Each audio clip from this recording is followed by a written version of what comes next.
یہ کہہ کر اپنی انگلی کو چراغ کے اندر داخل کرتے رہتے ہیں، یہ ان کا مسلسل کام ہوتا تھا۔ ان کے شاگرد کہتے ہیں میں نے ایک طویل عرصے تک ان کو ایسا کرتا ہوا دیکھا ہے، یعنی ایک دن کا قصہ نہیں ہے بلکہ مسلسل یہ کام وہ کیا کرتے۔ اس طرح اپنے آپ کو بنانے و سنوارنے کی ضرورت ہے۔ ایک اور بزرگ کا قصہ لکھا ہے جن کی عمر 60 برس کی ہو گئی تھی۔ انہوں نے ایک بار 60 برس کی عمر میں غور و فکر کیا، غور و فکر تو کرتے ہی رہتے ہوں گے۔ ایک دفعہ کا یہ واقعہ ہے جو ان کی زندگی کا آخری واقعہ اور اسی پر ان کی موت واقع ہو گئی۔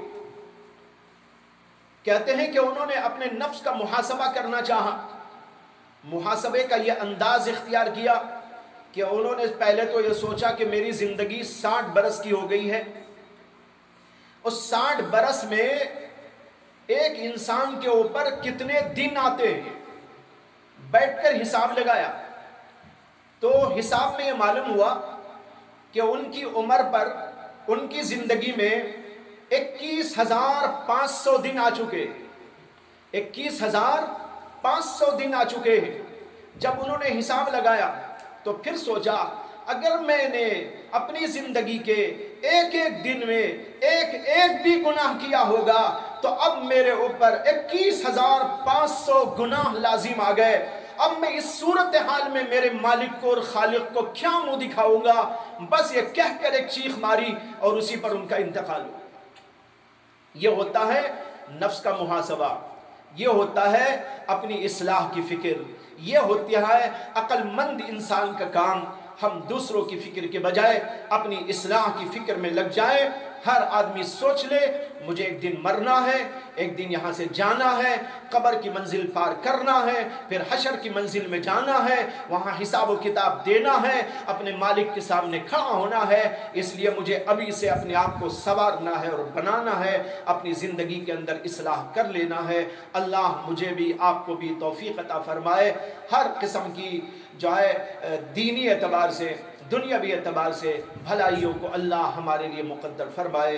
وآخر دعوانا ان الحمد للہ رب العالمین۔